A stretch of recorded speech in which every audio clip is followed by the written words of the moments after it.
Lors de cette Coupe du Monde 2026 aux États-Unis, tout le monde s'accorde sur une chose concernant l'équipe de France. Son quatuor offensif est élite.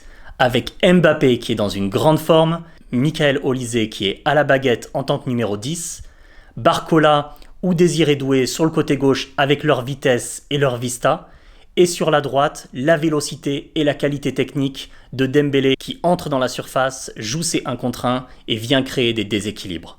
En revanche, une chose dont on parle assez peu concernant la France pour le moment, c'est quelles sont ses failles, quelles sont ses potentielles faiblesses. Parce qu'il y en a.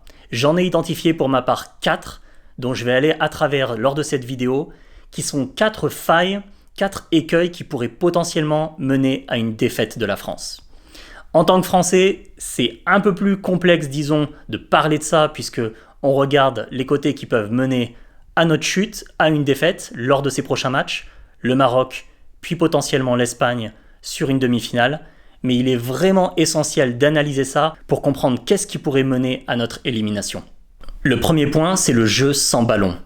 Qu'est-ce qu'il adviendrait vraiment de l'équipe de France si elle était privée de ballon pendant un long moment ? Certes, l'équipe de France a une bonne cohésion collective et un bon bloc compact défensivement de qualité, avec Upamecano et Saliba qui font un très bon début de Coupe du Monde. Cependant, si une équipe comme par exemple l'Espagne, qui souvent a tendance à monopoliser le ballon, réussit face à nous en demi-finale à mettre le pied sur le ballon et à faire tourner, à nous priver littéralement du ballon, qu'est-ce qu'il adviendrait vraiment de la France ? Est-ce qu'on perdrait peu à peu nos moyens ? Est-ce que notre bloc s'effriterait ? Est-ce que finalement, face à cette manière dont on est maintenant assez peu habitué de jouer, c'est-à-dire ne plus vraiment avoir le ballon, ne pas avoir la possession, comment est-ce qu'on réagirait ? Et je pense que c'est une limite et une faiblesse potentielle, dans le sens que ça fait longtemps qu'on ne nous a pas vu la France ne pas tenir le ballon. Il y a clairement une zone d'ombre et une inquiétude sur comment est-ce que la France se comporterait. Comment est-ce que ça nous affecterait ? Je pense que la question est vraiment judicieuse. La deuxième faiblesse identifiable et potentielle de l'équipe de France lors de cette Coupe du Monde, c'est le risque de déséquilibre tactique. Pour le moment, l'équipe de France a une bonne cohésion entre les lignes de défense, de milieu de terrain et d'attaque. Mais l'équipe de France a quand même une tendance à beaucoup se projeter offensivement, à avoir des transitions offensives qui parfois sont assez rapides. Et contre des adversaires qui sont relativement mesurés en termes de qualité, plutôt disons moyen bon, ça fonctionne bien. Pourquoi ? Notamment parce qu'on a Aurélien Tchouaméni en milieu défensif qui est un vrai stabilisateur devant la défense, qui apporte vraiment une vraie garantie, et aussi une défense centrale qui est très solide avec Upamecano et Saliba. Koné d'ailleurs, quand il a remplacé Tchouaméni, a un peu moins ce profil défensif que Tchouaméni. Il est un petit peu plus porté vers l'attaque et un petit peu plus dans la projection vers l'avant. Et pour le moment, Rabiot à côté de lui fait un très bon mondial. Donc les individualités ne sont pas en question ici, c'est pas le problème. Le souci, il est surtout tactique.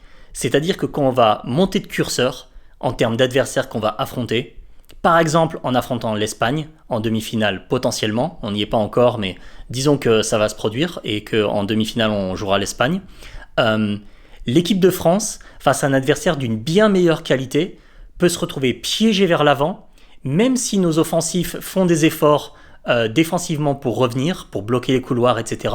Tout de même notre équipe pourrait se retrouver à un moment dans un déséquilibre technique avec trop de trous au milieu, avec trop d'espace et des lacunes, et ça viendrait fragiliser directement notre bloc arrière. Ça, c'est une possibilité et une crainte potentielle qu'on peut avoir pour l'équipe de France, étant donné son arsenal de frappe, étant donné toute sa qualité offensive, mais qui fait que l'équipe quand même se projette beaucoup vers l'avant, et s'ils avaient tendance à revenir un petit peu moins, ou à nouveau jouer une équipe qui est bien meilleure et bien plus forte, là il pourrait y avoir du danger. La troisième raison pour laquelle l'équipe de France pourrait être amenée à échouer, c'est son incapacité à marquer sur coup de pied arrêté, notamment corner, et également sur frappe de loin. Personnellement, c'est quelque chose que je trouve vraiment dommage. On a vraiment des lacunes à ce niveau-là, et on en parle très peu dans les médias. Sur M6, comme diffuseur de la Coupe du Monde, mais dans la plupart des autres médias, RMC et autres, vous n'en entendez pratiquement pas parler. Alors que si vous regardez bien l'équipe de France, étant donné le nombre d'opportunités et d'occasions qu'on se procure, on a beaucoup de corners par exemple. Eh bien, on est quasiment incapable de créer un vrai danger sur un corner. Alors que c'est une situation pour directement mettre en danger l'équipe adverse. Eh bien dans le jeu de tête, même si on a des bons joueurs comme Upamecano par exemple, Tchouaméni, etc., on n'arrive pas vraiment à faire de différence à ce niveau-là. Même chose sur les coups francs d'ailleurs, on n'a pas vraiment créé de danger sur cette Coupe du Monde sur les coups francs. Et j'ajoute un point supplémentaire, les frappes de loin, alors hormis un but lors du premier match de Mbappé sur une frappe de loin près des arrêts de jeu lors du 3-1, où effectivement Mbappé met une belle frappe de loin qui termine en but directement, hormis sur cette frappe-là, sur le premier match du mondial, l'équipe de France franchement foire toutes ses frappes de loin. Disons-le clairement. On rate beaucoup de frappes de loin. Et en fait, pourquoi est-ce que c'est important? Pourquoi c'est essentiel? Parce que quand on joue face à un bloc bas ou contre une équipe qui est fortement organisée défensivement, ce qui potentiellement pourrait être le cas de l'Argentine. Si on joue contre l'Argentine, ils ont une cohésion défensive forte, ils sont âpres, ils ont cette grinta défensivement à s'organiser. Eh bien, les frappes de loin, c'est un instrument majeur pour venir débloquer cette situation. Eh bien, aujourd'hui, je ne suis pas du tout convaincu que l'équipe de France réussirait à obtenir des opportunités via frappe de loin ou via corner et à se créer des occasions de but. On n'a absolument pas cette preuve actuellement. Le quatrième et dernier point, et le seul qui est véritablement individuel et lié à des individualités, c'est nos deux pistons, nos deux arrières droit et gauche, Lucas Digne et Jules Koundé. Je pense que potentiellement ce sont les deux postes un peu plus faibles de l'équipe de France qui peuvent nous placer en difficulté là où les enjeux et au moment où les enjeux seront très très élevés et où des petits détails de 2 à 5% sur des matchs font des différences énormes en termes de performance et du résultat final et de qui gagne le match, en demi ou en finale par exemple. Lucas Digne, on l'a vu sur des matchs où il a joué, il est parfois en difficulté défensivement. Il est parfois un petit peu en retard, il va concéder des centres, des passes quasiment décisives pour des adversaires. Il est un peu fébrile défensivement. Et quand il se projette vers l'avant, il y a encore plus a fortiori ce danger-là.